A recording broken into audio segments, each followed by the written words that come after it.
Imagine being a Mayan princess who ruled over thousands, commanded respect in royal courts, and negotiated treaties with neighboring kingdoms, only to be captured during a flower war and dragged in chains to Tenochtitlan, where Aztec priests would spend months systematically destroying your identity, renaming you, forcing you to speak Nahuatl, dressing you in Aztec clothing, and then marrying you to a high priest in a ceremony designed to humiliate your kingdom before finally sacrificing you atop the great temple while your people watched from cages below. Your Roman god spelled not for honor, but as propaganda, proving Mayan gods were weaker than Aztec ones. You were told capture meant quick death. You were never told about the months of forced cultural conversion. You were never told about the mock marriage ceremonies.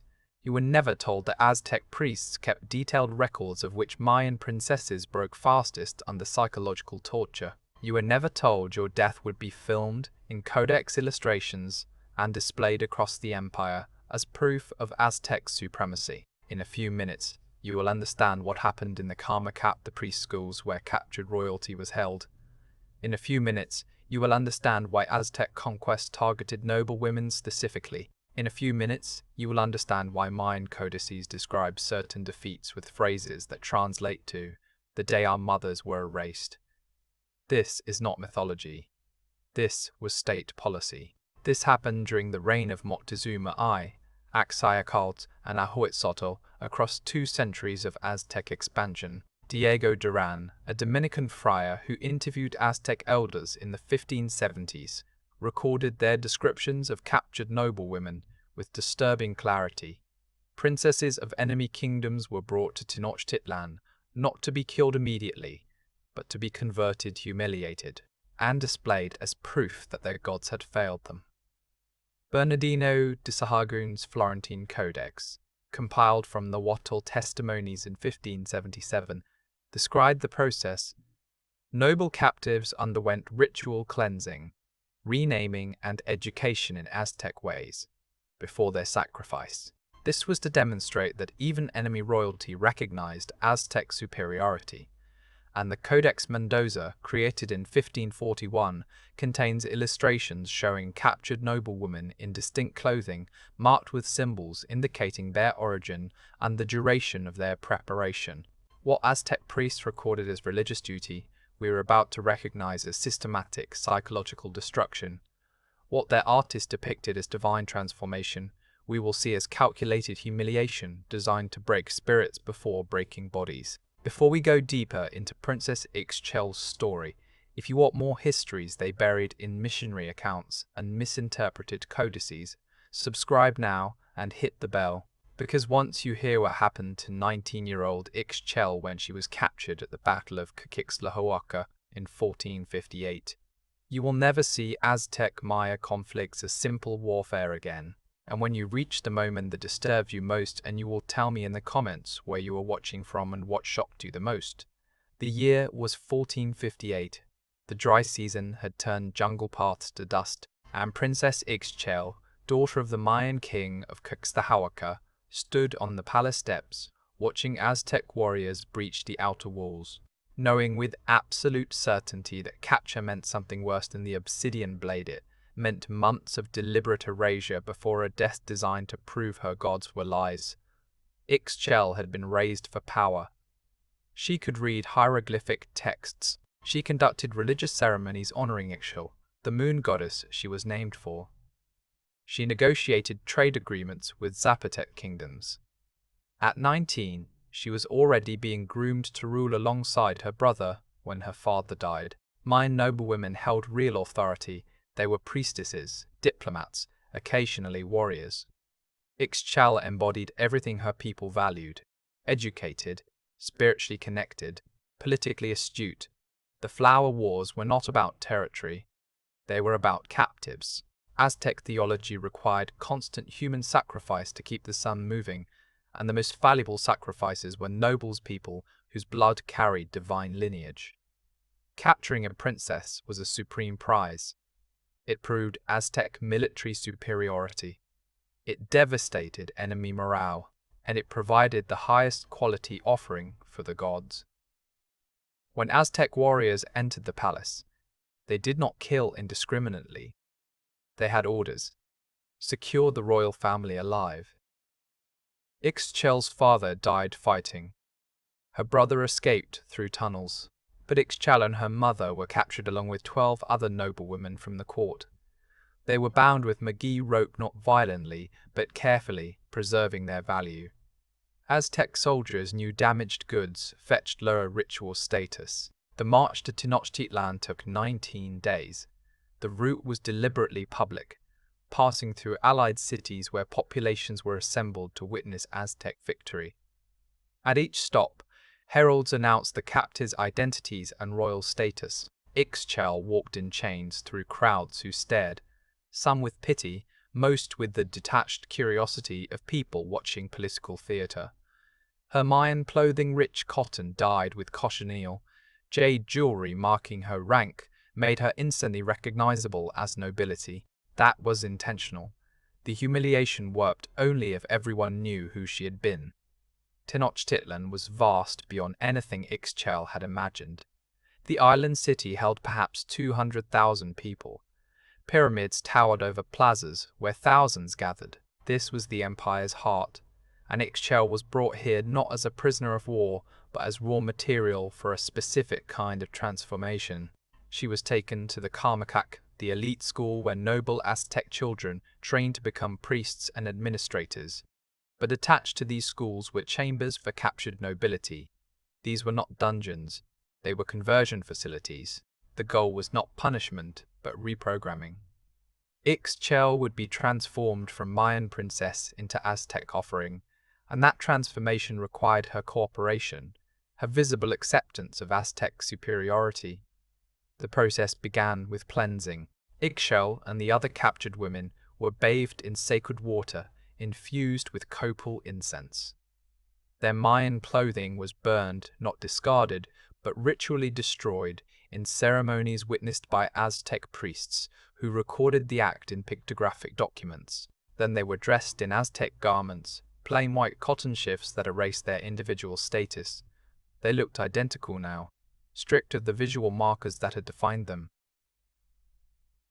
Next came renaming. An Aztec high priest named Tlacalel examined each woman, consulted divinatory calendars, and assigned new names in Nahuatl. Ixchel became Xochiquetzal, precious flower. The name was not random. It referenced an Aztec goddess, forcing Ixchel to embody a theology that denied her own. When priests addressed her as Xochiquetzal, she was expected to respond. Silence meant punishment, not physical violence, but withholding of food, isolation in darkness, psychological pressure designed to break resistance without damaging the body needed for sacrifice. Language erasure followed. Ixchel spoke Mayan. She was forbidden from using it. Aztec priests and trained captives who had already converted taught her Nahuatl through immersion and repetition. She learned through necessity, understanding when food would be distributed, when ceremonies would occur, when she would be moved. Within weeks, she was thinking in Nahuatl. Within months, Mayan phrases felt foreign in her mouth. Language is identity. Controlling language controls thought.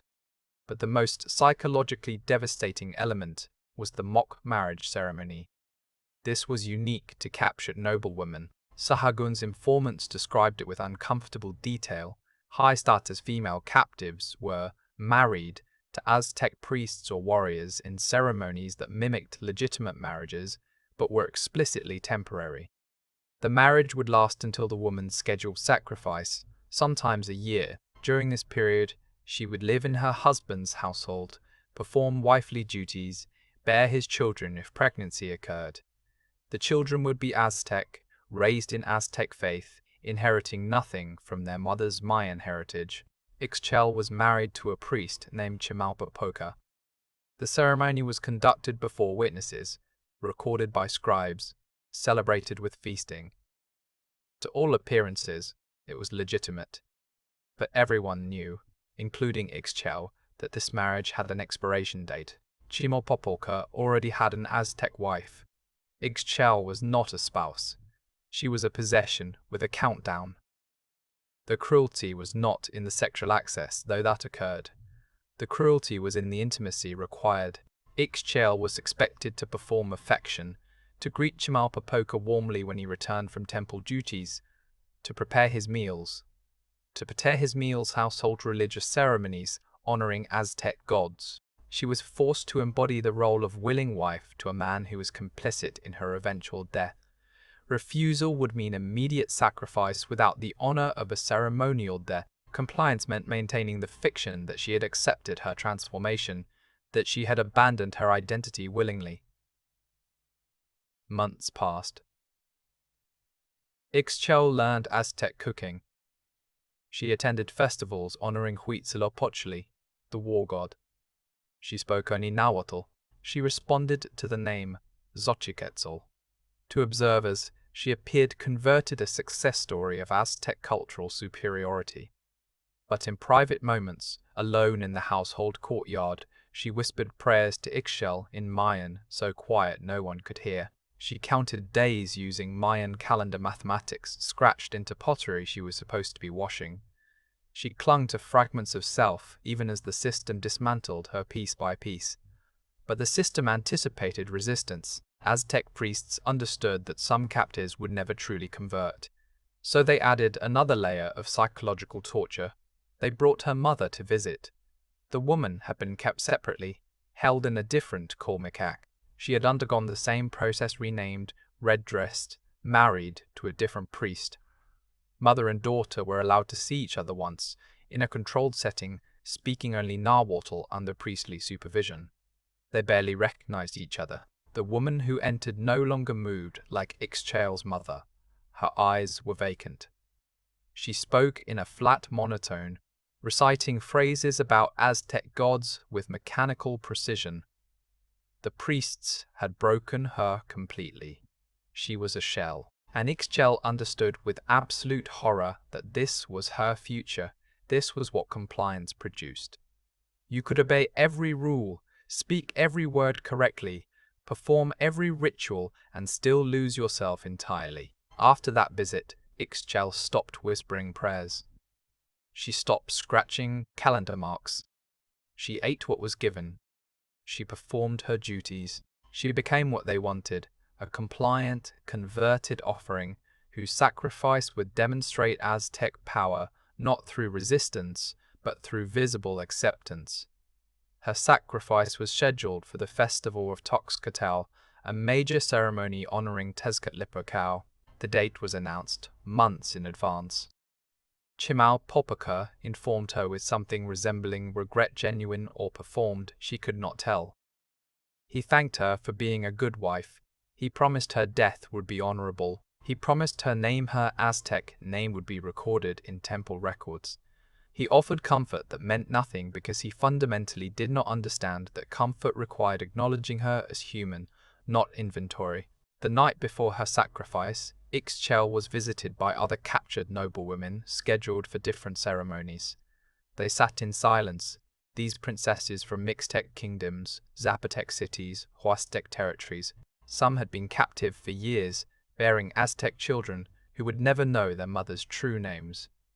Others were recent captures, still resisting, but all shared the knowledge that their deaths would be propaganda, their royal blood spilled to prove that Aztec gods consumed even the children of rival divine lineages. One woman, a Mixtec princess who had been captive for 3 years, whispered in broken Nahuatl, "They will carve our deaths into stone.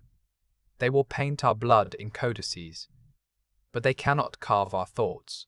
They cannot paint what we carried in silence." It was the smallest rebellion, but it was hers, and Ixchel clung to it. Dawn came with drum beats echoing across Tenochtitlan. Ixchel was dressed in ceremonial garments, white cotton decorated with paper ornaments, a headdress of quetzal feathers. She looked like an Aztec goddess, which was the point. Her transformation must appear complete. She was led through streets lined with thousands of witnesses, up the 114 steps of the Great Temple to the sacrificial stone at the summit. 4 priests held her limbs. A 5th raised the obsidian blade. Below, in cages visible from the pyramid's height, captured Mayan commoners from Cuixtlahuaca watched. They had been brought specifically to witness this moment. Their princess, converted and compliant, offered to Aztec gods. The propaganda required witnesses who would return home and spread the message. Resistance is futile. Even royalty breaks. The blade descended. Ixchel's heart was removed with practiced efficiency. It was burned in offering to Huitzilopochtli. Her body was rolled down the temple steps, and scribes recorded the event in pictographic script, noting her original Mayan name, her Aztec name, the duration of her conversion, and the success of the ceremony. She became a data point in Aztec records of conquered peoples, but Ixchel's story contains one moment the official accounts did not include. Bernardino de Sahagun recorded testimony from an Aztec priest who had been present at sacrifices of captured noblewomen. He described with evident discomfort, even decades later, that some women in their final moments spoke not in Nahuatl, but in their original languages, quick phrases before the blade fell. Prayers to gods Aztecs did not recognize, names they had been forbidden to speak. They reverted, the priest said. At the end, they became what they had been before we captured them. Whether Ixchel spoke Mayan in her final breath we cannot know. The records do not say, but the possibility remains that despite months of erasure, despite forced conversion, despite everything designed to destroy identity in the final irretrievable moment, she reclaimed herself. Her name, her Mayan name, Ixchel, appears in one source, a Mayan codex fragment that lists royal lineages and notes beside her name, captured year 10 Ahau, not returned. No details, no story, just absence. But Mayan scribes recorded absence, which means they remembered. They counted their missing. They documented the empty spaces where princesses should have been. The Aztec practice ended with the Spanish conquest. The temples were demolished, the codices burned, the priests executed or converted, and the captured noblewomen, those who survived to see Spanish arrival, were absorbed into colonial systems that erased them in new ways. Their stories were lost between two empires, buried in missionary accounts that mentioned them only as victims needing salvation, never as people with names and histories and resistance. Archaeological evidence from Tenochtitlan includes burial sites with remains of sacrificial victims. Isotope analysis allows researchers to determine geographic origin, which bodies came from Mayan regions, which from Mixtec territories, which from coastal areas. In 2008, researchers analyzed remains from a mass burial near the Great Temple and found 13 individuals with bone chemistry consistent with Mayan highland origins, all female, all young between 15 and 30 years old, all showing evidence of long-term residency in Tenochtitlan before death. These were not battlefield casualties. These were people who lived in the city for extended periods before sacrifice. People like Ixchel. The practice was systematic. It targeted noble women specifically because their destruction demonstrated power in ways that battlefield victories could not. It used psychological torture, cultural erasure, forced conversion, mock marriages to break spirits before breaking bodies, and it succeeded often enough that Aztec priests recorded it as standard procedure, a proven method for transforming enemies into offerings. Ixchel's story is not over. There are more testimonies buried in fragments, more codex illustrations showing captured noblewomen in ceremonial dress, their origins marked by glyphs, their fates depicted in sacrificial scenes, more isotope analyses waiting to identify individuals removed from homelands and killed far from families. If this moved you, tell me in the comments. If you want more stories they buried in missionary accounts and misunderstood as mythology, subscribe, because their silence ends here. Because Ixchel existed, because she resisted in the only ways available, and no empire's propaganda can erase that completely.